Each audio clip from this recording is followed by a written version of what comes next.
Manikandan sir, இந்த இந்த விவகாரம் அவர் தவறு செய்திருக்கிறார், அவர் குற்றவாளி அப்படின்ட்டு அவருடைய குற்றம் ஊர்ஜிதப்படுத்தப்பட்டதாக நீதிமன்றம் அறிவித்த பிறகு இந்த இந்த விஷயத்தினுடைய கோணம் எப்படி போயிட்டு இருக்குன்னு நினைக்கிறீங்க சார் நீங்க? சத்யம் டிவி நேயர்களுக்கு வணக்கம். அரவிந்தாசன் முதல்ல ஒரு விஷயத்த சொல்லிடுறேங்க. இந்த இந்தியா பாகிஸ்தான் போரை பேரணி நடத்தி நிறுத்திய திராவிட நாயகர் மு.க. ஸ்டாலின் அவர்களுக்கு முதல்ல பாராட்டுகளுங்க. உக்ரைன் ரஷ்யா போரில் தலையிட்டு அமைதிப்படுத்திய திராவிட நாயகர் மு.க. ஸ்டாலினுக்கு பாராட்டு. புதிய போப்பாண்டவரை அமைதியான முறையில் தேர்ந்தெடுப்பதற்கு முன்னின்று உதவி செய்த திராவிட நாயகர் ஸ்டாலின் அவர்களுக்கு பாராட்டுங்க. தென்மேற்கு பருவமழையை முன்கூட்டியே தமிழ்நாட்டை நோக்கி பொழிய வைத்த திராவிட நாயகர் மு.க. ஸ்டாலினுக்கு பாராட்டுங்க. முதல்ல இந்த பாராட்டு எல்லாம் தெரிவிச்சிடுறேங்க. என்னங்க இதெல்லாம் ஒரு விவஸ்தை இல்லாம போச்சுன்னு ஒரு சொல்லுவாங்க. அந்த மாதிரி என்ன பேச்சு பேசிட்டு இருக்கிறாரு. நீதிமன்ற தீர்ப்பு பொள்ளாச்சி வழக்குல விசாரிச்ச அமைப்புங்கிறது மத்திய அரசோட சிபிஐ. இவங்க கேட்ட சிபிஐ. எடப்பாடி பழனிசாமி முதல்ல சிபிசிஐடிக்கு மாத்தினாரு. இல்ல சிபிஐக்கு மாத்தினாங்க. 10 நாள் சிபிஐக்கு மாத்தினாரு.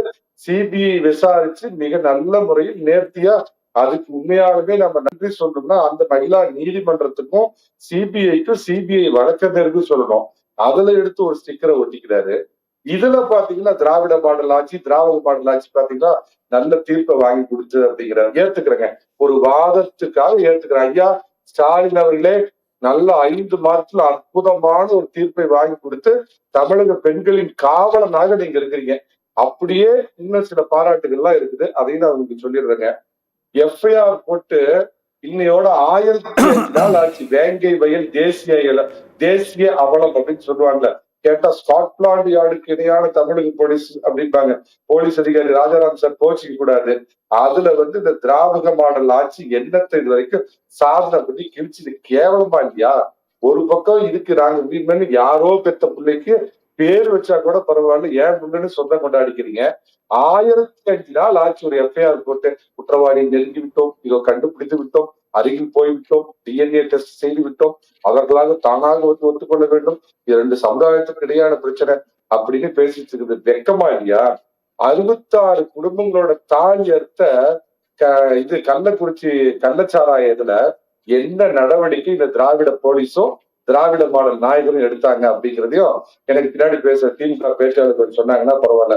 6 வயது அண்ணா நகர் சிறுமி, 6 வயசு சின்ன பாப்பாவை சீரழிச்ச அதுல திராவிட நாயகர் என்ன நீதியை வாங்கி கொடுத்தாரு அப்படின்னு சொன்னாங்க. புரியல. அண்ணா நகர் பாலியல் வழக்கு, ஒரு 6 வயது சிறுமி அண்ணா நகர், அண்ணா பல்கலைக்கழகம் அண்ணா நகர் சொல்றேன். அடுத்தடுத்து அண்ணான்னு வருது, அது சொல்றேன். அதுல என்ன பண்ணாங்க, திமுக கூட்டத்தில் பாதுகாப்புக்கு போன பெண் கான்ஸ்டபிளுக்கு பாலியல் தொந்தரவு கொடுத்த திமுக நிர்வாகி மேல புகார் கொடுத்த பெண் காவலரை மிரட்டி புகாரை வாபஸ் வாங்க வச்சீங்களா? இதுதான் உங்க திராவிட மாடல் அரசா? அலங்கோல ஆட்சிக்கு அரக்கோணமே சாட்சின்னு எத்தனை நாள் எதிர்கட்சி தலைவர் சொல்றாரு. அதுல நீங்க இது வரைக்கும் என்ன நடவடிக்கை எடுத்திருக்கிறீங்க? அரசை விமர்சித்த காரணத்தால் சவுக்கு சங்கர் வீட்டுல போய் மலத்தை கொட்டி இன்னைக்கு 2 மாசம் ஆகுது. ஒரு குற்றவாளி கூட அதுல இன்னும் கைது செய்யப்படல. மணல் திருட்டை தட்டி கேட்ட அரசு அதிகாரியா அலுவலகத்துல வெட்டி கொண்டாடுங்க. அதுல திராவிட நாயகர் என்னத்தை சாதிச்சாருன்னு சொல்லுங்க. வக்பு சொத்தை கொள்ளையடிச்ச அதை தட்டி கேட்ட கருணாநிதியுடைய பிஎஸ்ஓ பாதுகாவலரா இருந்த ஒரு முன்னாள் போலீஸ் அதிகாரி ஐயோ என் உயிருக்கு ஆபத்துன்னு கத்தியும் வீடியோ போட்டு 3வது நாள் பட்ட பகலா வெட்டி கொல்லப்பட்டார்.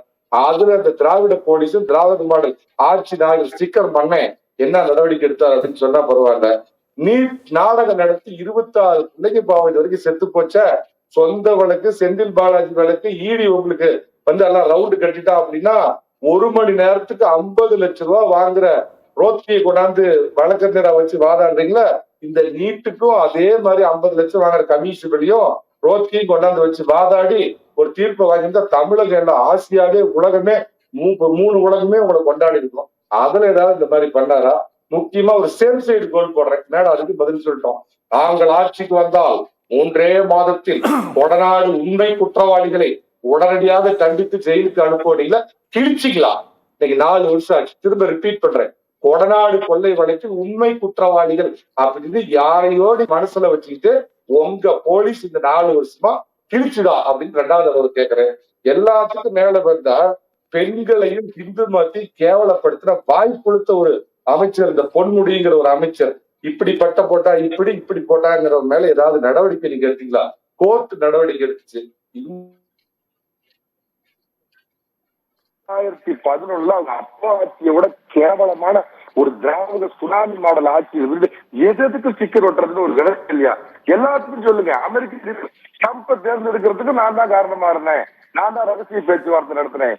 என்ன கேட்கறதுக்கு அருவருப்பா இருக்குது. ஒரு மனிதனுக்கு ஒரு வயதான நிலைமையில தற்பெருமை கொஞ்சம் தேவைதான். தனி மனிதனுக்கு இருக்கு, மரியாதைக்குரிய ஒரு 70 வயது தொட்ட சாதித்தவர்களுக்கு இருக்கும். பட் அதுக்குன்னு ஒரு எல்லை இல்லையா? எதுக்கு எடுத்தாலும் ஸ்டிக்கர் ஒட்டி தான் பேர போட்டுக்கிறாரு. ரொம்ப கேட்கறதுக்கு அவலமா இருக்குது. அண்ணா பல்கலைக்கழக சம்பந்தப்பட்ட விஷயத்துல நீங்க அனுமதிச்சா கேள்வி கேட்கறேன், இல்ல அடுத்த ரவுண்ட்ல பேசுறேன். ஓகே.